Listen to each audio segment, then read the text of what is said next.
Hello ladies and gentlemen, and welcome to the fifth part of this devlog series where I show you how an indie game makes me wanna destroy and nuke my computer. Well, sorry folks. This episode is, as usual, characterized by the urge to make a game all yourself, come closer to the dream of being a successful indie game dev, and also by bugs and phases of demotivation. And as always, it's your turn to write in the comments what you think about the current state and what you want to see next. Oh, and if it's the first time you're watching a video from me, I'm a part-time solo indie game developer who tries his best to create a game. This one is a mecha city defender game inspired by the manga and anime of Neon Genesis Evangelion. If you want to see the full story, I suggest you click on the pop-up that appears right now, which will take you to the complete playlist. And now, without further blah blah, I'd like to have a look at our table of delicious content. First, let's have a look where we left off last time and how we can turn these decreased lame pieces into something fresh and crispy to start with. Then I'd love to serve you a mouth-watering new map with all natural ingredients. The main dish will be a spicy animation spaghetti. Mwah, buonissimo. And we'll end all of that with shots and bugs. I wish you fun and bon appetit. Here's devlog number 5, Shoot and Run. Hi, I'm a part-time indie developer and illustrator. I've gained my knowledge through thousands of online tutorials, and now I want to give something back and share these skills with you. If you like these videos, subscribe to the channel to not miss new videos coming up, and if you want to support me, check out my website that contains my published games and a detailed dev blog and much more, or hit me up on Twitter. Short reminder at this point, don't forget that you can send me your project in our amazing Discord, and with a bit of luck it will be shown at the end of my game dev related video as part of Community Spotlight. But now back to the video. So we left off with a nice downloadable demo including the new mecha character, which was perceived pretty good from you guys. Besides his tiny hands I haven't fixed yet. I really don't know where this came from, but anyway. You also voted in the comments for the anime/toon shader version, so that's how we'll go on from here. Thank you very much for your valuable feedback. Unfortunately, I also had to redo and recenter some of the armor parts and re-imported and retextured some of those models. Took a bit, but the new mech is officially in the game, my friends. We can already continue to the next part. I spoke a couple of times about making a nice environment for the game. This project, I think the environment in the game could look much better. And remembering the second devlog with a quite solid explanation of the city and its surrounding, I started to sketch out how I envisioned our futuristic city to be. And as you probably know, I love to sketch these kind of thoughts out on simple paper. Maybe because I grew up surrounded by mountains and still love to spend my time there, I decided to go with a valley that opens up on a side and is kinda backed by mountains. I don't know, I assume that it will make the map more interesting because enemy hordes will have to take different routes and can't distribute evenly on the map. But I really need to put this on a hand-on test before.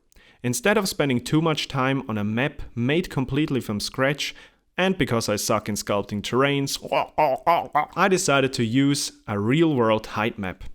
Height maps are basically grayscale pictures, in which each pixel represents a certain height. White represents the highest heights, and black 0 meters above sea level or whatever is the lowest number.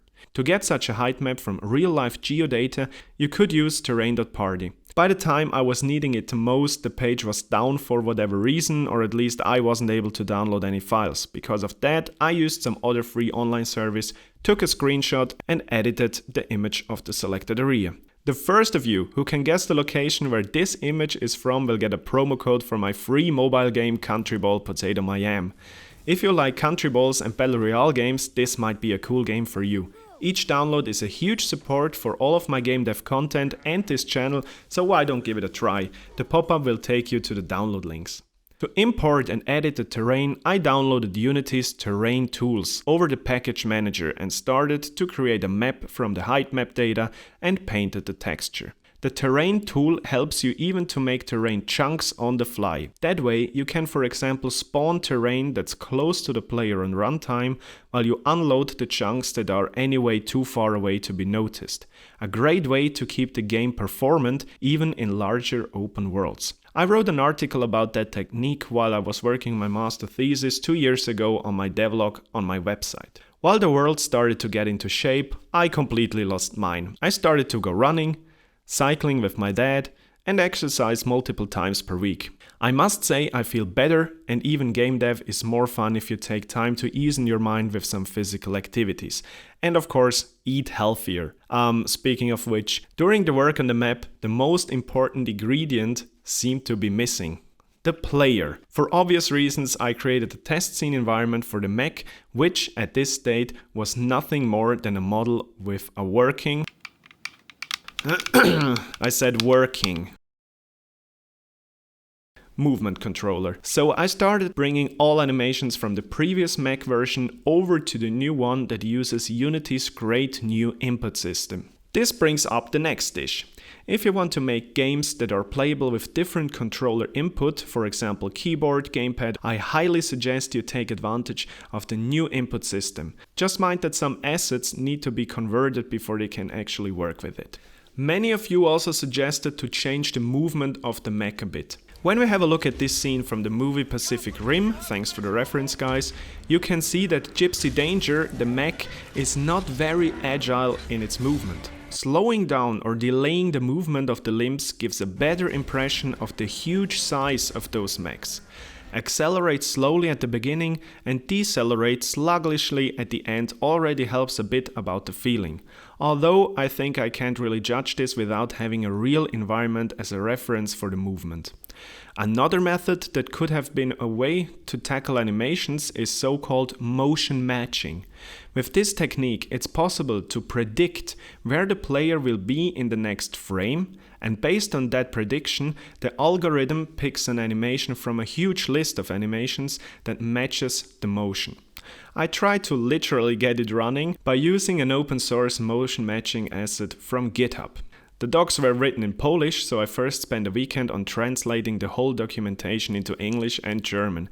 And I must also admit that motion matching in general is quite complex. This is in no way a plug and play solution. I gave up on it and sticked with the good old animation trees to not completely lose scope. I took what I already had in the old version and improved it. Some issues still exist, for example with the feed IK that caused the character to have a nervous leg, just like mine when I can't get things to work. Speaking of IK stands for inverse kinematics. Inverse kinematics allow parts of the rig to follow an object based on its position and the defined limitations of the rig's bones. I explained what a rig is a little bit in the last devlog if you want to go and rewatch that. Here we can see how the hands try to reach the gun, for example.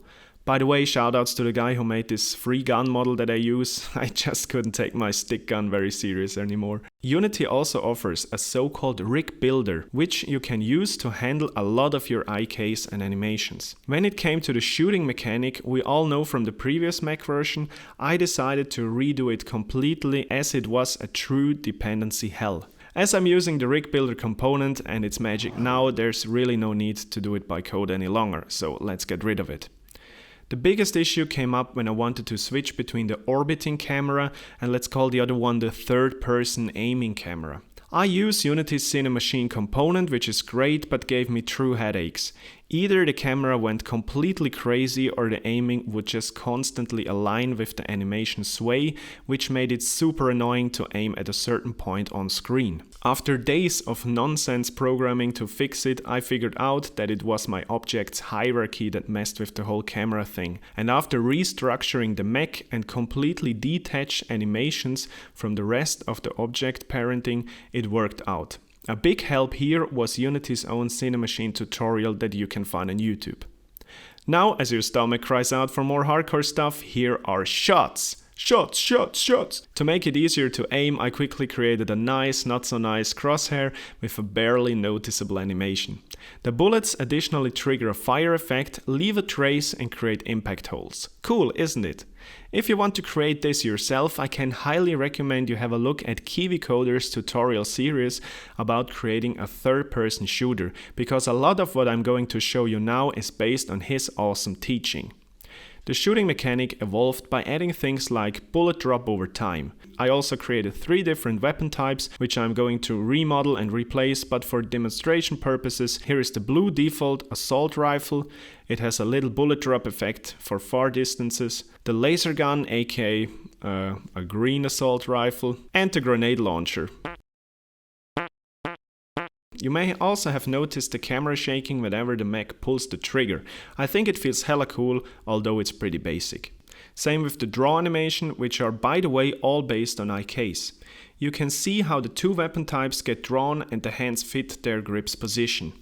To test the game, even before I finished the shooting mechanic itself, I made a UWP build, a so-called Universal Windows Platform build. That allows you to upload your development build to an Xbox which has enabled dev mode.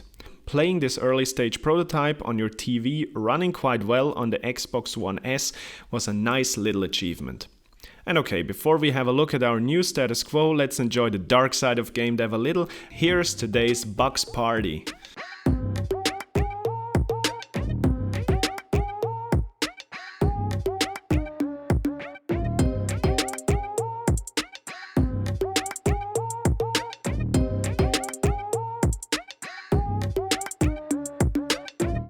Now that we can look back to these miseries with a smile on our face, let's also check how the game currently looks and feels.